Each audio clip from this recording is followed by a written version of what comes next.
Yeah, buddy. Proudly brought to you in low quality and low definition. This is Bad Guy Labs. This is where experiments in free thought are done. Just thought experiments, but you know. I'm Jason Emerson, here with my partner, Cole Koenig. Hey. We are here to accept the job of being the bad guys, so you don't have to, because it's hard and scary. But if you want to, you can join us as honorary bad guys. So, social media time. Let's go through this fucking list. You love it. Email us at BadGuyLabsChannel@gmail.com. Our YouTube channel is also BadGuyLabsChannel because YouTube and Gmail are essentially the same thing. Don't confuse us with those other Bad Guy Labs guys who are out there on the internets. Although they may be awesome, I don't fucking know. They sound a lot like us, but you know, they haven't been active lately. Maybe we can just make them want to go out of business if we're bad guys enough. I don't know. There should be a use it or lose it policy. If they don't do anything with their shit for a certain amount of time, we get it. That'd be nice, but yeah, it's not the way the world works. You know, if I ate nothing but marshmallows, I think I should like fart rainbows too. But yeah, it doesn't work that way. Well, I agree. We need a bill in front of Congress. On Facebook, we're known as Bad Guy Labs. All right. And on Twitter, we're also Bad Guy Labs with an @ sign in front of it. But I think everybody knows that by now. And we want you to like us on Facebook and subscribe to us on whatever, YouTube and Twitters. Make sure you tell your friends about us. And write crap on our pages and walls or wherever. And send us emails. And make suggestions. And ask us questions. And tell us we suck a bag of donkey dicks. And whatever else. Whatever, yeah. Do whatever to your heart's delight. Tell us how bad of bad guys we are. How do you think we get through the day? Yeah. I mean, I couldn't live without it. But yeah, just keep circulating things and whatever. And we're slowly noticing more people listening to us, but I don't think it's ever going to be enough. So... we will never be satisfied. Never. Until it's global domination, utterly. It's true. So last week, I failed to complete my sexual euphemism challenge. Yeah, sad. Sad trombone. But I can't remember what I was supposed to use. Let's see. You were supposed to be plowing the Hubble Deep Field, sir. Yeah, I fucked that up. So I thought that one up just for the show. I didn't steal it. We're gonna have to throw it back into the hopper and maybe draw it back out at a future date. This week I'm challenging Cole to use the illogical Vulcan hand trick somewhere. That one's a little squirrely, but I'll try to wrestle it down. See what you can do. And I don't know if you guys noticed or if we told you, but we used to both accept a challenge, and I think we're going to go with just one guy, make it more interesting that way. So we're going to alternate week to week which one of us tries to insert a sexual euphemism into the show.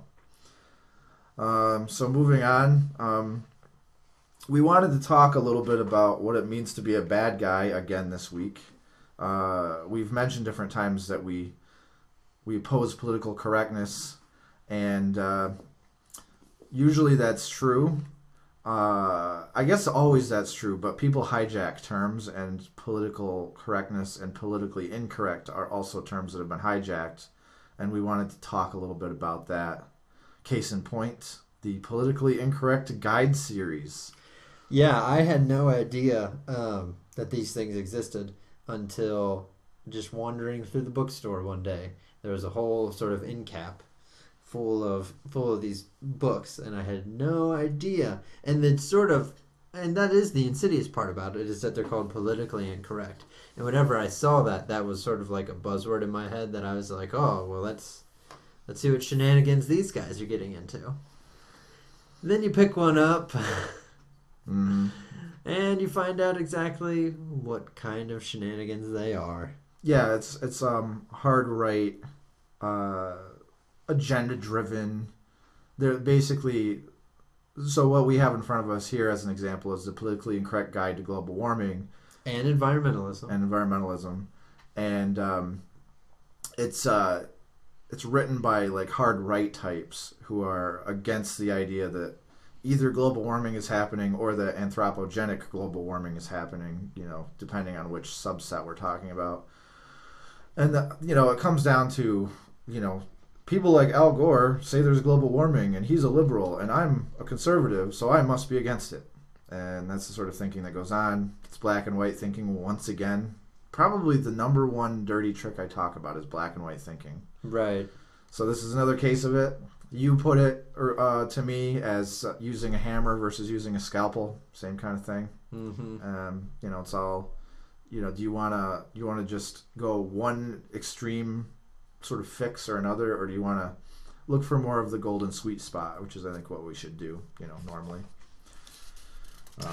Let me check out. I know they've got more in the series to that I can talk about, because it's that's one of the things I always say is probably it's practically becoming a catchphrase for me is to go, and what the really insidious thing about this is, and I will say it again with these guys, the really insidious thing is that they use a lot of stuff that is true, that you have to admit, if you are a serious scientific person, or rather someone that takes science seriously.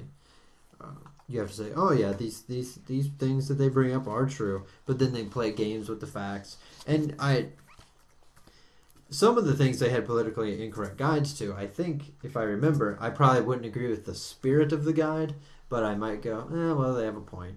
But then they do things about global warming and environmentalism. What else do they do them about? The politically incorrect guide to Islam, it wasn't like the politically incorrect guide to religion, how religion is bullshit. It was specifically how Islam is evil. Oh wow, okay, yeah. Wikipedia. We just pulled it up online. Oh man, they've been going strong with this shit. This brings up the subtopic of the reliable politically conservative people's, I'm saying this in the most retarded way possible, but the reliable conservative dollar when it comes to books. Mm-hmm. I don't know if liberals spend money on books and I just don't know about it. I'm perfectly willing to admit that I don't know it. But I never see so many bestsellers as I do when it comes to stuff that's supposed to appeal to conservative biases. Let me read some of these, though. Or if you want to read some. You go for it. But I was going to say nothing sells books like the reinforcement of an ideology that you hold. Yeah. And that works on the left and the right. So... yeah, I see. This is why we always talk about the hippy-dippy douchebags on the left, and then like the real, staunch sort of just get off my fucking lawn, like right types. Yeah. They're both the same. I see them as the same person. It's the same guy. Yeah. And they just think different shit, but they're using the same exact thinking.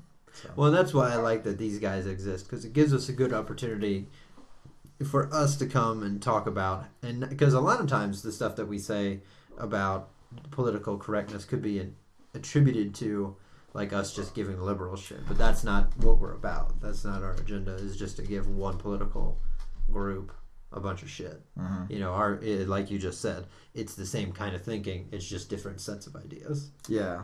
But yeah, they've got one here, The Politically Incorrect Guide to American History.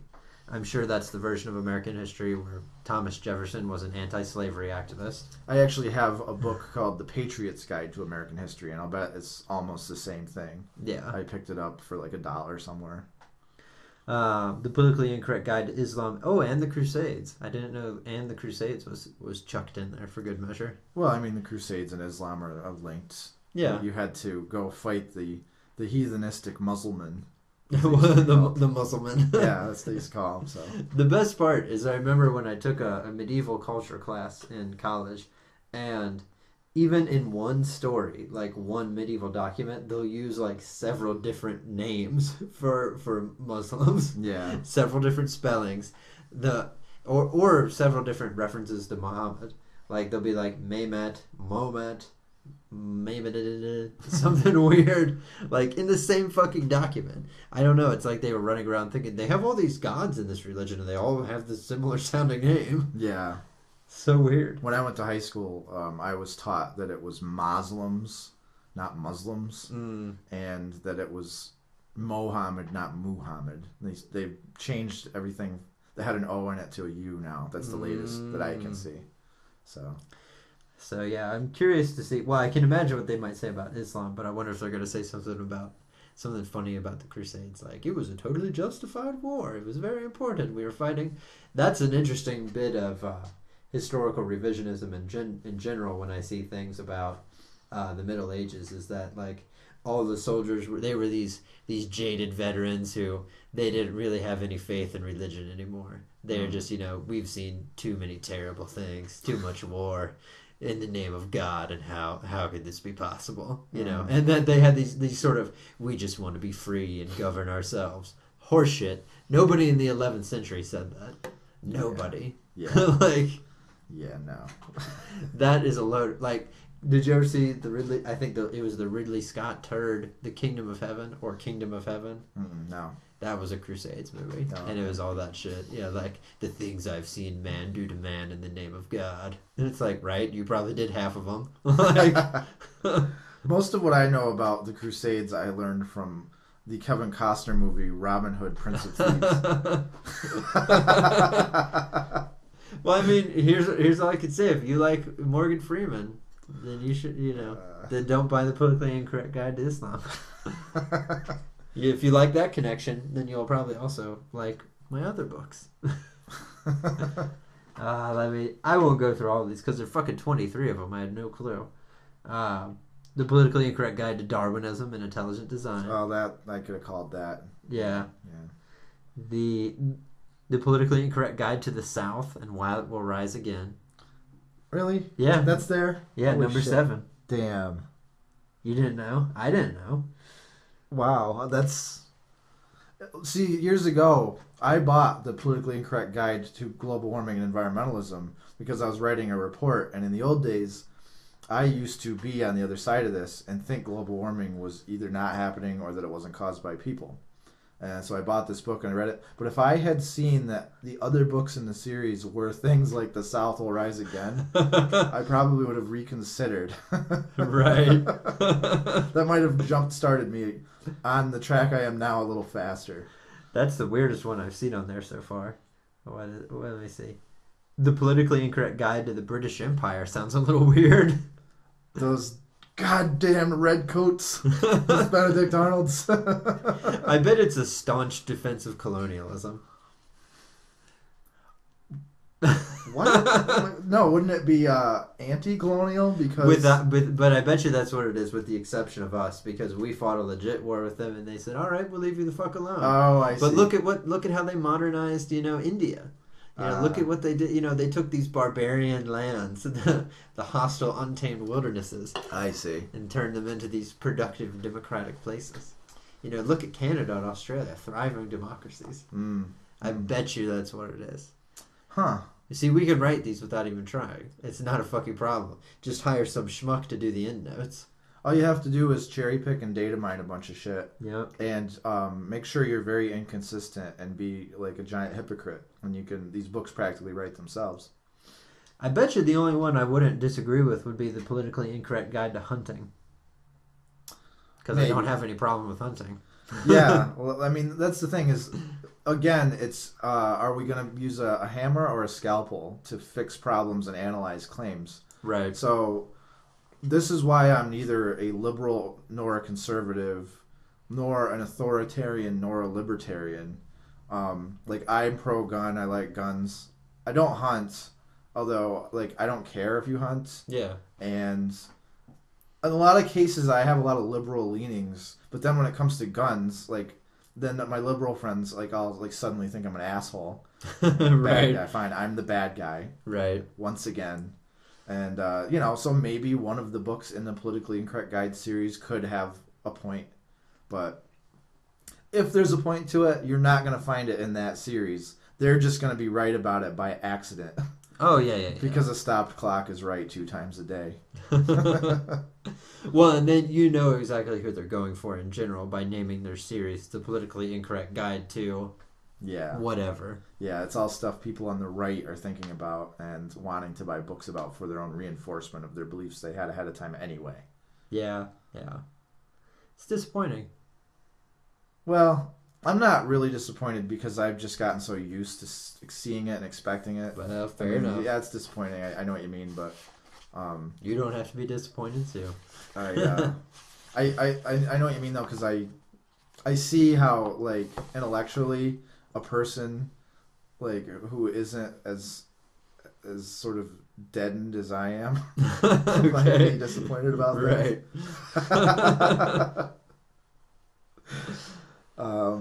Just a hard lump of coal inside. Well, I don't know. A lot of times, yes. Great Depression and the New Deal. I could totally see why that would be in the Politically Incorrect Guide series. That fits pretty well. The 60s. Oh my God! I'll bet it's just a bunch of hippie bashing and like. We didn't have buzz cuts anymore. And Joe Namath and his goddamn long sideburns. There's more than 3 channels on TV. PBS. I didn't see one on that. There's one on PBS. No, but the 60s. That's when like PBS. Okay. Sesame Street, for example, was formed in '69. Well, apparently we're still fighting that fucking battle. So Jesus H Christ. The Vietnam War, I'd love to know what they talk about there. Like, it was a good war. Well, obviously it helped contain communism. Where the fuck have you been? Domino theory. Yeah, the domino theory of pizza. The Guide to Socialism. Now, again, I'm against like pure socialism, and even that's again where I'm neither a libertarian nor an authoritarian. So I have ideas where a little socialism works. So, but I'd love to know what maybe they stumbled upon a lot of right ideas in that book again. But this is the lesson, boys and girls, about sources. What you need is more of a primary source and not so much some bullshitty secondary or tertiary source. Right. And again, people don't know that there are shitty studies out there, and they don't know that the books can just be bullshit. They look great. They smell new. They have like printing on nice white paper. They're sold in a store in big piles, and they could just be just utter horse shit. Right. So. Well, and also I think another thing I could point out, just building on what you just said about primary versus secondary and tertiary sources. Also, within those levels, sort of know where to look to. And I guess the thing I'm thinking of is like the vaccine. Like, I'm going to use the example of vaccine hubbub. Is, you can't necessarily read every study that exists. Mm. But if the American Academy of Pediatrics summarizes all of the studies that they've published in their journal about vaccines, that's a decent secondary summarization of the primary literature. Mm-hmm. You can probably go with that. Yeah. It's got to be a reliable source. It's got to be reputable, not to commit the genetic fallacy. Yeah. But sometimes that's the difference between expertise and just being an authority. If you have somebody say, I believe this because, Bob Barker said it, and Bob Barker's really smart. That's the argument from authority. Or if you have a rocket scientist saying that vaccines don't work, well, he's a rocket scientist. He must be really smart. Like, right, yeah. That's the argument from authority. Now, if you have somebody outside their area of expertise, even if they're really smart, it's just a bullshit argument from authority. And what you need is the consensus of the experts to all, give you the consensus. And if the consensus of the experts, which is the time when majority does rule in ideas, but it's because they are the experts and not just a bunch of people with whatever opinions they dumbly form about however they form them. Right. That's the time. This is an argument I get a lot from assholes on the internet and in real life. Is like, oh, you're just saying that you're like whatever the majority says is right. Like, no, that's not what I'm saying. When it comes to the people that devote their entire career to a thing, and there are several thousand of them forming a consensus, that is the time, yes, when you look at the majority. But other than that, no. So don't be a fucking dipshit and try to confuse and conflate what I'm saying. You fucking asshole. There's a reason why the Nobel Prize in chemistry is typically awarded to chemists and not guys in their living room. This year we decided to award the Nobel Prize in chemistry to this guy in a garage. Yeah. He figured out some neat shit. He has test tubes. That's why I will never get a Nobel Prize in chemistry. Yeah. Because I'm sort of that guy, except I know enough to say, like, don't give me the fucking Nobel Prize in chemistry, because I don't know shit. And this is part of the reason why everybody knows that the other Nobel Prizes are legit, and the Nobel Peace Prize is yeah. little not so legit. It's a little subjective for my taste. Yeah, like some guys receive the Nobel Prize in medicine for discovering like mitochondrial DNA, and then you get people this year the Nobel Peace Prize went to the European Union, and I kind of went, okay. I didn't even know you could do that. Oh well, I'm sure they do whatever the fuck they want. Like what does that mean? That's like when you're on Facebook and you decide that you want to like thunderstorms. Yeah, exactly. Like, you're a fan of thunderstorms now. What does that even mean? There's that used to be worse before they reorganized all the pages and communities. It's like you could like the beach. Yeah. And I remember thinking, I don't necessarily like the beach. I've been to really shitty beaches and I've been to good beaches. Northern Jersey all the way. Beaches. Fuck yeah. Oh. Jones Beach. What are you talking about? Oh, man. So that's what we should do. Who should we recommend for the 2013 Nobel Peace Prize? Beaches. Beaches. I was gonna say flowers. or as in a nod to the world's grandparents, the gays. How about gingers? Gingers. How about we just give the Nobel Peace Prize to just gingers in general? That could be a new thing. It's just fucking as legit as whatever, but I don't know. Well, go ahead. I was just saying, nevertheless, highlighting the differences. You can't necessarily take everything seriously just because. You know what we should give it to is kittens. I mean, how could you argue with that? And if you say, no, we don't think that we should give the Nobel Peace Prize to kittens, what kind of monster are you, sir? That's a good point. How dare you, sir? Do you think maybe we could make an argument for splitting it between kittens and rainbows? So what are you saying? The kittens aren't cute? No, what I'm saying is they're not the only ones. What are you saying, Jason? The rainbows aren't pretty? It is a sign of God's covenant with man. Oh, I thought you were going to go the other way and say, what are you, against gay people now? Oh, no, man. I already suggested giving it to the gays. Or as my grandma says, the queers. That would be awesome. We've decided this year the Nobel Peace Prize is going to go to the queers. That's how they say it. A nice couple just moved in right next door. We've decided that this year fags are getting the Nobel Peace Prize. Just in general, just fags.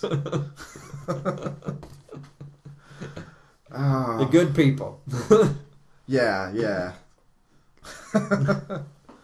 Well, so we've gotten way the hell off, but so yeah, where were we?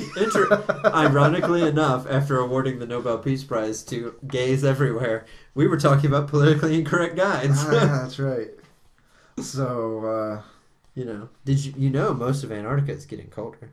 Oh yeah, the blurbs on the cover. And the media only recently abandoned the global cooling scare. Yeah, well, that's true. I guess the point of all these that you're going to read and are reading is they're all true technically. Right. But that leads us on to like another point to make. But on the cover of the book, everything that the blurbs are true. What's some other ones? Global warming hasn't made hurricanes worse. That's debatable. I wouldn't say that's false or true. It's sort of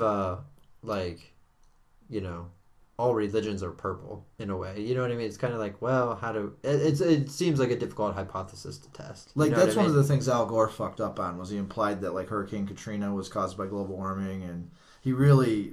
See, this is the thing, is I believe in global warming now, and that we're causing it, or at least contributing to it, and don't fucking make bad arguments, or, like, the dummies out there are not going... Like, it's hard enough using good arguments. Yeah. If you're going to use bad arguments, you're going to fuck up the case, and we might lose the case. Well, because that's an example of using the ecological fallacy, is taking one data point out of a population of data points and inferring a trend. Mm-hmm. The trend might still be real, but that data point could be anywhere on the distribution. Yeah, it's more cherry picking and data mining. Yeah. Kind of a theme of the bag of dirty tricks this week. All right, the Earth has often been hotter than it is now. Only a tiny portion of greenhouse gases are man-made. Yeah. So those are the blurbs on the cover, what I read and what Cole read. Yeah. Well, and if you want to take that one about only a small proportion of the greenhouse gases are man-made, you could take that to the absurdity of, well, technically we didn't make any of the gases. Yeah. We just found them. Well, I mean, like, emitted or whatever, however you want to word it. I mean, I'm going to be, generous there. And yeah, that's true. We'll be charitable, like we try. But I also notice this. Yeah, the lei-wearing penguin. No, the word pig. Oh, Right on the cover there. Like, the politically incorrect guide is abbreviated right on their cover as the pig series. Now that's weird. that is a little weird. I wonder if is there a message there from them? Did they not see that as a negative? I don't know. Well, I wonder if they liked it because it's like how we call ourselves bad guys. Oh yeah, maybe. Fine, we're the pigs. Yeah, I see. We're the terrible pigs for being politically incorrect. Me. Yeah, so the theme here is also, like, again, to reiterate, we are against political correctness, like, run amok, but these guys claim they are too, and we think these guys are fucking retards. Yeah. So see, and that's an easy test. Is these guys think they're the pigs, that they're the bad guys, but they've got a whole, like, team supporting them. We piss off everybody. Yep. Nobody likes us. Yep. Eventually, we will stumble upon. This happens at, like, every dinner party I go to, like everything I go to. If I talk to people long enough, I will eventually find the person who thinks I'm the bad guy because I think horoscopes are bullshit, or that I like vaccinating kids, or that I think there's no God, or that I like to target practice with guns. Or we don't give ourselves cranberry enemas. Like, no, I shove the whole cranberry up there. I mean, clearly, we shove the cranberries up there as God intended. Now, the real way to boost your immune system and cleanse your chakras or whatever the fuck, you have to shove whole cranberries up your pee hole. That's the real secret they don't want you to know about. That's true. They don't, because if they knew that, you wouldn't need their medicines anymore. I wonder if you just need their surgery. if we put that out there, I wonder if some people would bite on it, because it seems any sort of detoxing thing gets, like, bitten on by a few people. Like that episode of Penn and Teller bullshit I told you about, where they were in the middle of a mall and they, like, had a guy in a lab coat, like a doctor's coat, like, telling people bullshitty things. Yeah. And, like, one of the things was if you shove chocolates up your ass. And they got a woman to do it. She went to the bathroom and came out. She's like, all right, I did it. Like, they'll clean your brain cells or something. And clearly. So if you can get somebody in a mall to shove chocolate up her ass because a stranger in a white coat said so, I bet you could get some people to shove cranberries up their pee hole. Yeah. I bet you some people are just looking for an excuse to do That's true. For whatever reason, it just has to be weird enough, yet not that weird. Because, like our now famous ass-based medicine. People think, well, doctors sometimes do tell you to put stuff up your ass. Maybe this isn't so far off the mark. Yeah. And, you get catheterized sometimes if you go to the hospital. Maybe I do need to stick some shit up my dick hole. Taking 1 aspirin helped me feel better. So taking 50 must really be work. Amazing. Yeah. That must be how it works. I'd be stupid not to do it. My blood can now be used as an industrial lubricant. Bleach always gets my laundry cleaner, so drinking it must cure me of cancer. And or to at least make my teeth whiter. Yeah, it made my teeth whiter, so putting it in my stomach must help things out. The bleach thing, by the way, people, is something that I didn't make up. That's a product out there. So oh yeah, just before we started the show, I found out about bleach enemas. Yeah. That sounds like it hurts. But let's stick to the politically incorrect guide. Is there anything else that you want to go through the table of contents at all? There might be a few tidbits in there. I don't know. The table of contents, they're just zingers. They're chapter titles that are supposed to be zingers. It's a whole bunch of examples of presenting individual facts, and each one may be true, or it may just be an assertion that's not justified. Well, chapter 1 sort of lays out their whole perspective on this thing. Chapter 1, the title of chapter 1 is "Green is the New Red: The Anti-American, Anti-Capitalist, and Anti-Human Agenda of Today's Environmentalists." That kind of lays it bare, if you ask me. That sounds like a bunch of mixing and matching, since green liberal types are also typically more socialist than they're, the new red. Yeah. And they're just mixing and jamming together a bunch of shit in exactly the same way as I said before, where a liberal likes this stuff and I'm not a liberal, so I must hate it even though I don't know anything about it.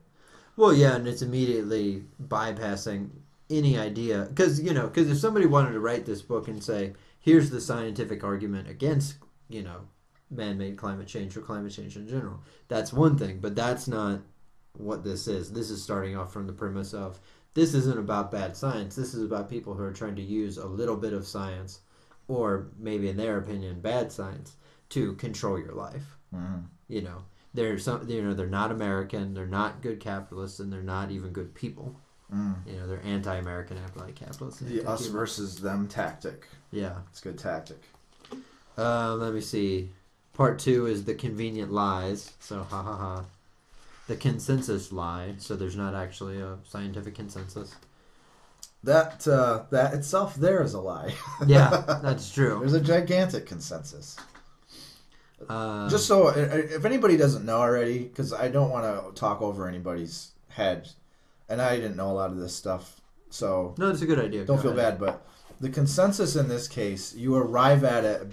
The experts in this case are climatologists. Those are the people that you go to when you want to talk about this subject. Mm-hmm. You don't talk to weathermen. You don't talk to news anchors. You don't talk to engineers or medical doctors. You talk to climatologists. Yeah. And to a lesser extent, perhaps geologists who have some expertise in climatology. Depending on I would say yes. So that's where you go. Some people don't know that. Where do I go to find out consensus on global warming? You go to climatologists. Yeah. And you find out what... Not the same as meteorologists. Not even close. And don't confuse weather and climate like a lot of assholes do when it starts snowing every year. And they're like, I'd like to know where all that global warming is.